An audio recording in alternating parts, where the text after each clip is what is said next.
Hello. I literally just got back to my desk. The studio's not even set up. Give me a sec.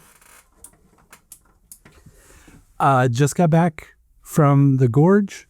I was out in the Dalles. Gotta get, where's my thingy for the thing? There. Okay. So, hello. This was a short week, or if you're a startup, it was a week. But you heard people who have day jobs say that it was a short week because they took Memorial Day off. Maybe you did. I hope you did.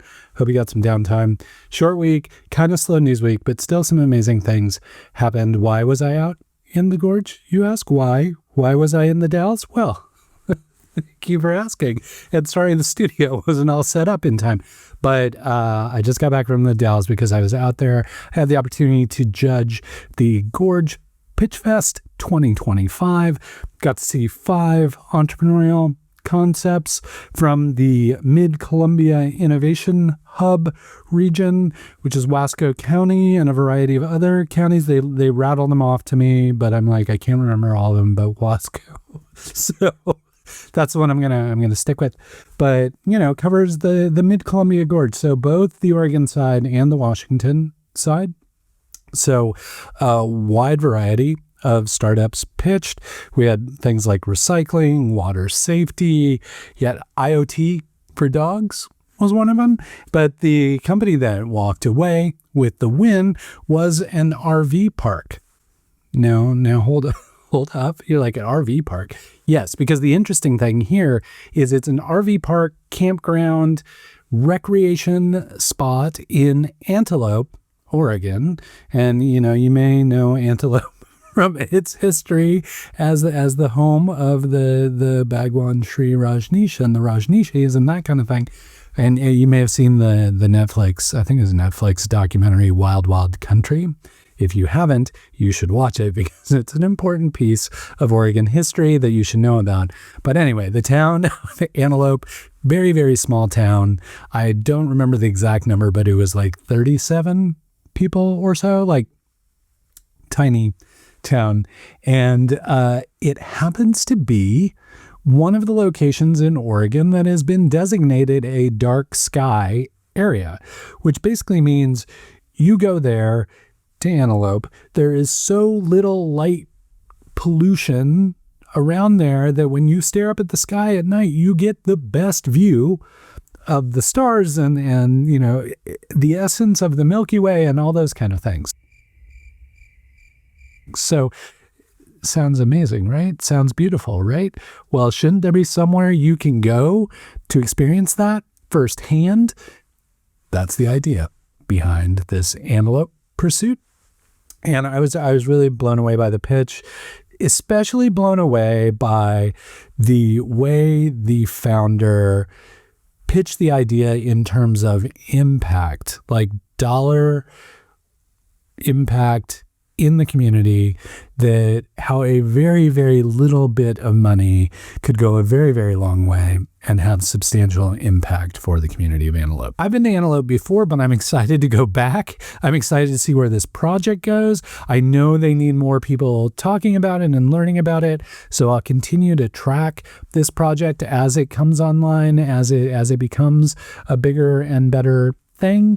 And maybe we plan some field trips out to Antelope and lay in the grass and stare up at the stars and the sky.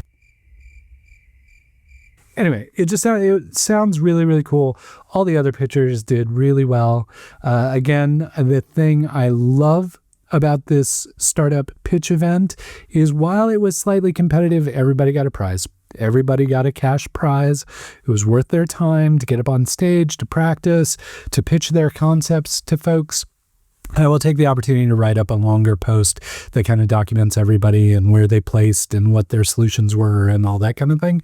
But I'm a little punchy because I drove out there today, drove back today, wanted to make sure you got the news first. Gorge Pitch Fest 2025. The winner is the Antelope RV Park. And if this comes to fruition, it's going to be amazing. Not only for people who get to experience the dark sky area in Antelope, but also for the town of Antelope, Oregon itself. Couple things from the Portland Office of Small Business. I was saying, like, Mitch Doherty has done more press in the short time he's been the head of the Portland Office of Small Business than he did the whole 10 years I was working on Built Oregon with him. And so it's just, I like it. I like to see Mitch getting out there. I like to see Mitch getting the credit he deserves.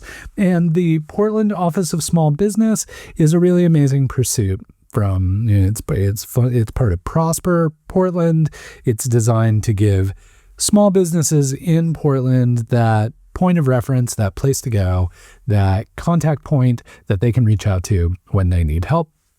And then the Portland Office of Small Business can either help get them better connected in the city or mitigate issues or what have you. Just a really interesting program that we've really needed for a long time. So I'm really happy to see it getting the attention. Mitch sat down for an interview, I believe like in April or so, sat down with an interview with Oregon Business Magazine. I will link that up so you can read that, just get some more details about what they're hoping to accomplish with the Office of Small Business. And then the other big thing, and this kind of, you'll hear it and you're like, dude, come on, really? That's not news? But I don't know. Maybe I was just wrapped up in .com days nostalgia. Like I started in startups when we were shipping software on like floppy disks and CDs and those kind of things. So there was a time in my professional career where when someone would build a website, it was a very big deal. There was a time in my career where if you put .com on the end of your company name, you were suddenly worth hundreds of times more than you had been before you put that .com on the end of your name. So forgive me if I get a little excited about the Portland Office of Small Business finally launching their website that allows small business or people interested in the office to go there, get more information, figure out where they need to go, figure out who they need to be in contact with. They launched a website. It's a big deal. It's a big deal that we have this website for small businesses now, given how reliant our economy is on small businesses, given how much we like to be patrons of small, so punchy, given how much we like to be patrons of small businesses in Portland. Small businesses are quintessential to our community here, and the Office of Small Business is designed to be that helper for those small businesses. So of course they need a website with information and stuff, and now they have one. So that's done. They can check that off. That's done. If you're looking for more information on the Portland Office of Small Business, or if you are a small business who would like to get in contact with them, I will link it up. It is the longest link URL you've probably seen in quite some time. It's pdxofficeofsmallbusiness.com. And so there you go. It's a .com too. So that's probably why I'm getting all wrapped up in this. Other Built Oregon stuff that's going on, a couple other kind of that touch on Built Oregon. And in full disclosure, I'm the co-founder of Built Oregon. I only serve as an advisor now. There's whole new leadership and much smarter people than me doing amazing things. One of those smart people doing amazing things is the new board chair for Built Oregon, Carmen Olson. Carmen has a significant amount of history in consumer products, specifically around beer, brewing, beverage, that kind of thing, but experience that extends beyond that. She has now been named the new chair of Built Oregon, so she's guiding the board. That board is helping guide the organization. I'm really excited to see Carmen in this role. Fun fact, Carmen was my intern in like 2000, something like that. So it's nice to see it come full circle where your intern is now way smarter and more accomplished and more brilliant than you are. It's just a really proud moment. And I'm really happy to see a former intern of mine now be the chair of an organization I helped co-found. It's actually kind of amazing when you think about it. And then the other Carmen element that I wanted to touch on is June 10th. I think that's the second Tuesday in June, right? June 10th, we're doing our Where Are They Now Pride Edition, and Carmen will be our host and doing the fireside chats for that. If you'd like to show up and see founders from our community who identify as LGBTQIA, they will have a number of conversations going there. Carmen will be doing the interviewing and asking the questions of folks, and we would love to have you join us there. There's still room available at Instrument for that event, so if that's of interest to you and you'd like to join us, please, by all means, RSVP. I will link it up, and we'll look forward to seeing you there. And it will be a good chance for you to learn more about Carmen and kind of what she brings to Built Oregon, but also just she's great. And like I think you'll get a feel for Carmen and how amazing she is through the interviews as well. So all that Built stuff happening. One more kind of Built touch point that you may have caught. It dropped over the weekend, so not sure if you saw it, but Stephen Green, who happens to be on Built's board and has been for quite some time and has been a hugely beneficial advisor and board member to the Built Oregon program. Anyway, Stephen was kind enough to take the time to stand up with me for an hour or so and just talk about stuff in the startup community, talk about what it's like to be a founder, talk about common mistakes that he has seen founders make, talk about his history in Portland, all as part of the Long Conversation, the new podcast that I've launched because people have encouraged me to get back into longer format interviews with interesting people from my life. And Stephen is most definitely one of those interesting people from my life. So if that's of interest to you, I will of course link that up. Again, have another one already recorded in the can, getting ready to drop that in a couple weeks, have a couple more interviews lined up with folks. So would love your feedback on that if that's working for you and that's something you want to see more of. Happy to do more of that. As always, happy to do more of this as well. Just maybe not as punchy as this episode. Okay.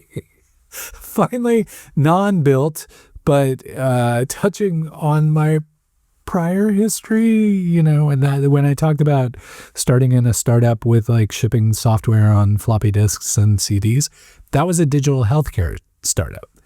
Now, how do I tie that together? Okay, here we go. So, Dave Sanders, Dr. Sanders, the physician who founded ZoomCare, ZoomCare, you go in and get the healthcare that you need, like efficiently. It's not a big hospital thing. It's an immediate kind of help care thingamajig. Clearly, I need ZoomCare right now. Anyway, Dr. Sanders has, he's a serial entrepreneur. He's a physician. He starts a company, starts some other stuff.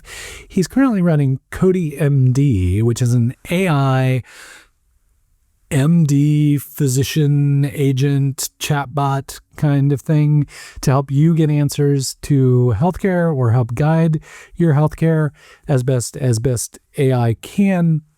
Cody MD AI is hosting what they're calling a Hack and Back event, which is another hackathon, much like the ones that our friends at AI Portland and the Metro Region Innovation Hub put on with the 0 to 1 Build Challenge. The one that dbias.me won that I talked about last week. Was that just last week? I was talking about. Okay. Anyway, I was talking about, the hackathon energy is maybe starting to come back. And sure enough, here's yet another kind of hackathon opportunity. This one, again, pretty short format. It's not one of those whole weekend kind of things. It's like show up in the morning, be done by 5, and lots of good things will happen during that. That's happening in June, I believe. I think it's happening on a Saturday. I'm not remembering the details, but of course I will link it up. All by way of saying, if you're interested in hacking on an AI, if you're interested in hacking on an AI idea that has anything to do with health or healthcare, this could be a great place to do it. So that's the hack part, but what's the back part? Well, the back part is that there will be backers in the room, in the audience. So there'll be investors, there'll be other people who are supporting healthcare-based startups in the room where you can also connect with them as you're doing the hacking. So hack and back, CodeMD, AI. If that's of interest to you, if you're interested in building something in the healthcare space that leverages AI, make sure and attend that Hack and Back event. It's always nice to see folks organizing these things. And of course, always great to have serial entrepreneurs who have built successful companies kind of re-engaging with the community and kind of paying it forward by bringing the community together. So all in all, just great to see. Cool. Well, I need to get some rest. I hope you're doing well. I hope this short week was good to you. I hope you got some rest last weekend during the long weekend, if you were able to take that opportunity. All in all, I hope you're hanging in there. I hope you're doing okay. And until we get the chance to chat again, please keep up the good work.